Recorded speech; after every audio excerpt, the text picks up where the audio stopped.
Hi, I'm Mark Palmer, and welcome to Reimagining Law. Today I'm joined by Anna Krolikowska, who is the current president of the Illinois State Bar Association. Anna, thanks for joining me. Thanks, Mark, and thanks for inviting me. You bet. And before we jump in, I just want to remind our viewers to like this video and subscribe to our channels for future episodes, of course.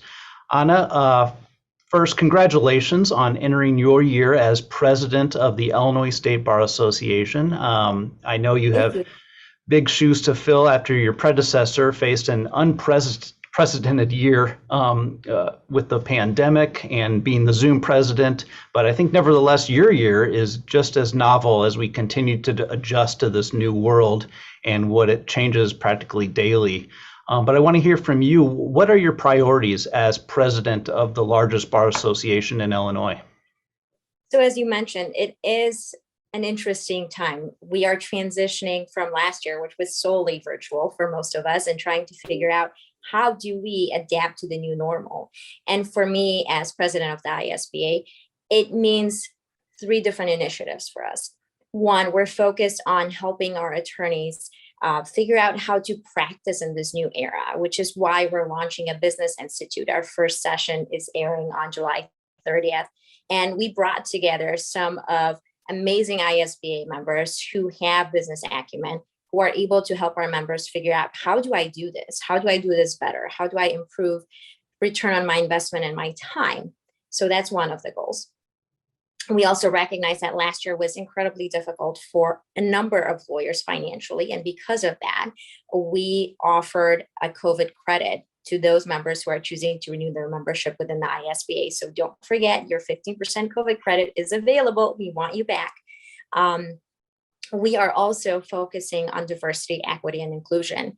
And that is both in terms of membership and helping our attorney members become more involved with the ISBA.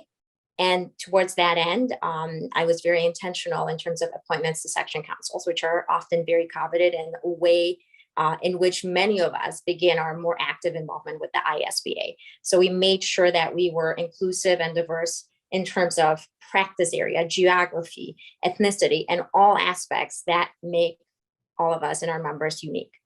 We are also going to look at leadership within the ISBA. There will be a seminar offered in September in terms of how to run for office within the ISBA, because we recognize that we could do better in terms of our leadership within the ISBA. We will also offer additional programming on diversity, equity, and inclusion as we go through this year.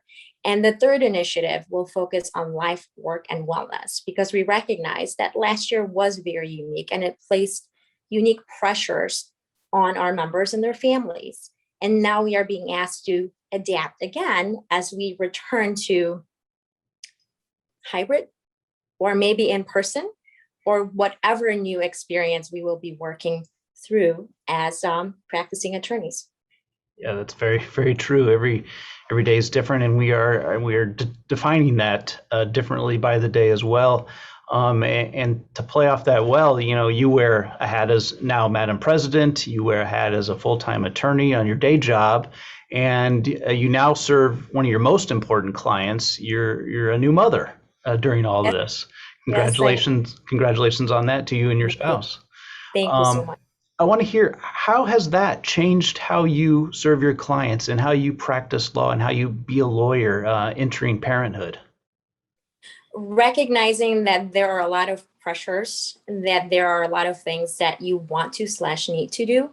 And that means adapting and using things that are available to us. So for example, technology, using that to my and my clients' advantage in terms of Zoom meetings or teleconferences, and also including that not only in terms of, let's say, a mediation session or a collaborative process divorce session, but also court appearances. Think about how much time potentially that saves if we're talking about a status appearance or a simple matter that could be resolved. Just the travel time alone, whether that's in downtown Chicago or further south in Illinois, that can save someone so much time, and it can actually help us to be able to help Illinois residents have greater access to the court system, Right. because we're not constrained by geography, by travel. So just one of the ways that we have adapted and hopefully will continue to adapt. Yeah. And you mentioned it somewhat, and a lot of the programming from ISBA kind of centers around some of those topics as well.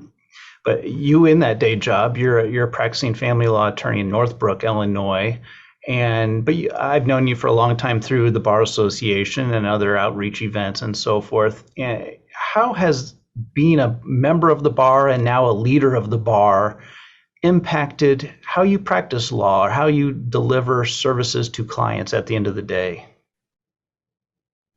It has had an incredible impact on my professional life and practice.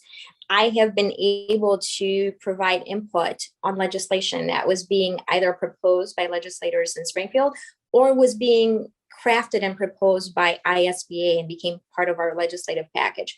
For example, the Collaborative Process Act, I was involved in shaping that as part of a committee within the ISBA, and then went to Springfield to testify on behalf of that bill, which then became law.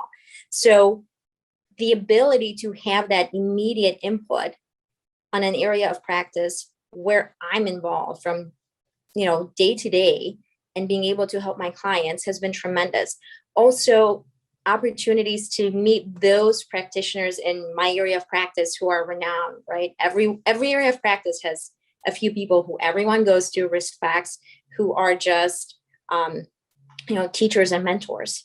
The ability to meet those people through the Bar Association, because I also found that those attorneys who make the commitment and make the time to be involved with bar associations in general are more generous with their time and their expertise. So these are the people with whom I want to spend my time. And I would highly encourage everyone to get involved with Bar Association. Of course, ISBA, but pick your local bar association, your specialty bar association, because the return on the time investment that you put into it is so much greater than what you devote to it. Well, I totally agree with that sentiment, and I certainly count you among the many friends and colleagues that I've met through bar associations that have made my practice so much more enjoyable because of it, and better as well. Thank you, Anna, for joining me today and having this discussion. Thank you, Mark, and right back at you in terms of my appreciation of the friendship with you. Thank you. I appreciate that. Well, to all of you, thank you for watching. Please like and share this video and subscribe to our channel to stay up to date on new episodes. We'll see you again soon. Thanks for watching, and be well.